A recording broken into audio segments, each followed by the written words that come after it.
तो हे दोस्तों, स्वागत है आपका हमारे इस पैरिस चैनल में। मैंने सोचा यार कि अपनी तसल्ली के लिए इसका एक ओवरव्यू दे दिया जाए। हम सभी जानते हैं कि यार हमारा प्रैक्टिकल एग्ज़ाम अभी आने वाला है। जो प्रैक्टिकल्स हो रहे हैं हमारे क्लासेस में वो स्टार्ट हो चुके हैं।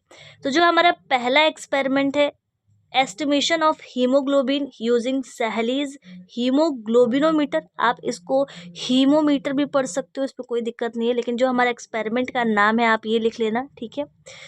इसमें हमें ऑब्जेक्ट भी लिखना है अलग से। पिछली बार हमने क्या किया था फर्स्ट सेमेस्टर में कि बस ऑब्जेक्ट हम लोगों ने लिख दिया था, ये वाला हिस्सा लिखा ही नहीं था। तो हुआ ये कि यार यहाँ पे एक और लिखना है, भाई गलत हो गया तो फिर काट पीट गोज पोज हो जाएगा, तो वो थोड़ा गंदा लगेगा। तो सबसे पहले क्या करना है, जो देखो इसके इसीलिए मैंने व्हाट्सअप चैनल पे पहले से वो फोटो भी भेज दी थी। उस पर जो पहला वाला जो एक्सपेरिमेंट है वही आपको डिट्टो यहाँ पे लिख देना है, ठीक है। देन उसके बाद ऑब्जेक्ट यानी एस्टिमेशन ऑफ हीमोग्लोबिन। दूसरा एपरेटस यानी क्या क्या चीज़ें हम इस्तेमाल करेंगे, तो सहलीज हीमोग्लोबिनोमीटर कह लो या फिर सहलीज हीमोमीटर कह लो, दोनों बात एक ही है। वो एपरेटस यूज़ करेंगे। देन उसके बाद हम N/10 का HCl यूज़ करेंगे, यानी कि एक तरह से एक स्टैंडर्ड सॉल्यूशन हम बनाएंगे, ठीक है। डिस्टिल्ड वाटर का यूज़ करेंगे। प्रिकिंग एपरेटस यानी जो भी और अदर चीज़ें हैं वो यूज़ करेंगे। स्टीयर यानी एक रॉड जैसा ही स्ट्रक्चर होगा, शीशे का ही होगा, पतला सा होगा, उसका इस्तेमाल होगा। उसको असल में उसका इस्तेमाल इसलिए ना, जैसे मान के चलो ये एक ट्यूब है, इसके अंदर यहाँ पे एक जो होल दिख रहा है इसके अंदर हम डालते हैं और उसको मिक्स करते हैं, क्योंकि जाहिर सी बात है ट्यूब बहुत पतला होता है, तो अब उंगली डाल के तो उसको मिलाओगे नहीं, तो जाहिर सी बात है उसका इस्तेमाल करोगे स्टीयरर उसको कहते हैं। ड्रॉपर का यूज़ हम किस चीज़ में करेंगे, जो हमारा ये स्टैंडर्ड सॉल्यूशन होगा N/10 का HCl, ये हम ड्रॉपर की हेल्प से लेंगे और जितना ज़रूरत होगा उतना ही डालेंगे। अब उसमें देखो असल में वो ना कुछ ज़्यादा सोचने की बात नहीं है। असल में एक बॉक्स जैसा वो स्ट्रक्चर होगा, ठीक है। उसके दो हिस्सों पे तो कलर दिए होंगे और बीच में वो हीमोमीटर का ट्यूब हमें डालना है अपने ब्लड के साथ, ठीक है। और देन उसके बाद हम लाना है कि जो हमारा ब्लड का कलर है उसमें जो दो कलर दिए हुए हैं उससे मैच कर रहा है कि नहीं, बस इतना से देखना है। जब मैच कर जाएगा तो किस पॉइंट पे मैच करेगा ये देखना है बस, ठीक है। उसके बाद क्या लिखा है, सहलीज हीमोग्लोबिनोमीटर। अब क्या क्या चीज़ें वो लेता है, तो भाई स्टीयर है, डॉपर है, N/10 HCl है। वही चीज़ यहाँ पे एक एक्सप्लेनेशन के थ्रू बता दी गई है। जिस बॉक्स की मैं बात कर रही थी वो यही है। असल में यहाँ पे चौकोर बना है, लेकिन असल में वो थोड़ा राउंड शेप में होगा जो ट्यूब हम यूज़ करेंगे, ठीक है। और यहाँ पर क्या लिखा है, opaque white plastic black plate है, मतलब कि एक डब्बे जैसा स्ट्रक्चर होगा। यहाँ पे पीछे वाला हिस्सा यहाँ पे बना नहीं हुआ है, लेकिन असल में जो पीछे वाला हिस्सा में ना एक वाइट कलर का मतलब ट्रांसल्यूसेंट होगा, जिससे लाइट की हेल्प से हमें पता करना है कि भाई उसका ये कलर मैच कर रहा है कि नहीं, ठीक है। उसके बाद प्रिंसिपल। अब देखो यहाँ पे प्रिंसिपल जब लिख लोगे ना तो जस्ट उसके बाद प्रोसीजर मत लिख देना, यहाँ पे मटेरियल रिक्वायर्ड जो है वो लिख देना है। मैम ने दो अलग अलग स्लाइड भेजी थी, मुझे लगा कि दो ही स्लाइड है।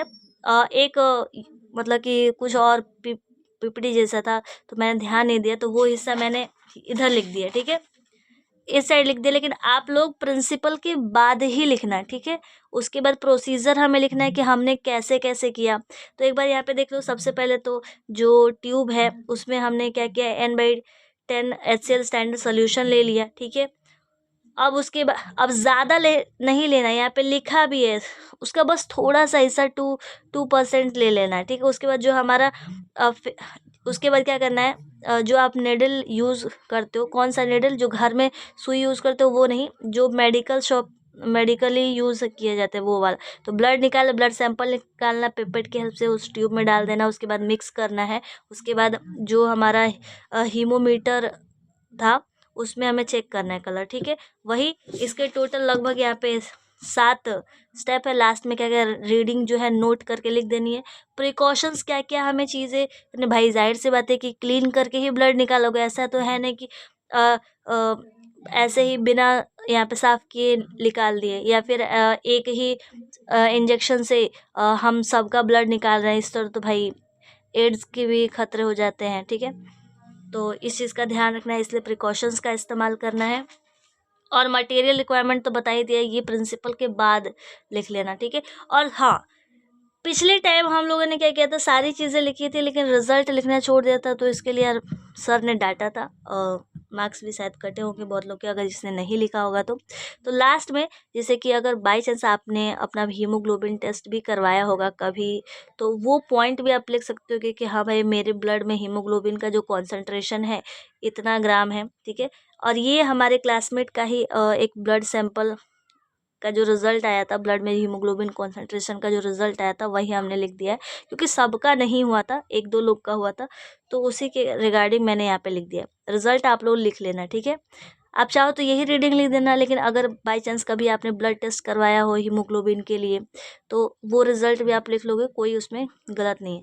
और हाँ, डायग्राम की बात कर ले तो ये वही जो स्टेयर जिसको मैंने कहा था स्पैचुला टाइप में लास्ट में दिख रहा हो, जिससे आप हिला सकते हो भाई उसको, ठीक है, मिक्स करना है। और ये हमारा पिपेट है और ये वही रीडिंग करने वाला ट्यूब है, ठीक है।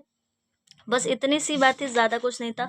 और हाँ, सबसे स्टार्टिंग में भी कुछ लोग पूछते हैं कि यहाँ पे क्या लिखना है, तो भाई जिस दिन एक्सपेरिमेंट हुआ था 19 तारीख को हुआ था, तो अगले दिन हम लोगों ने लिखा था 20 तारीख को, तो वो यहाँ पे लिख दिया। पेज नंबर भाई यहाँ वाला मत लिख देना, जहाँ पे आपने नाम वाम लिखा है वो वाला पेज नंबर नहीं, जहाँ से आपने एक्सपेरिमेंट स्टार्ट किया है वहाँ का पेज नंबर, वहाँ से लेके लास्ट पेज नंबर तक, इतना आई थिंक आप लोग को ये मत कहना कि यार ये नहीं पता है। डेट ऑफ सबमिशन तब लिखना जब जिस दिन आप अपना प्रैक्टिकल का कॉपी साइन करवाने जा रहे हो, उस दिन डेट ऑफ सबमिशन लिखना है।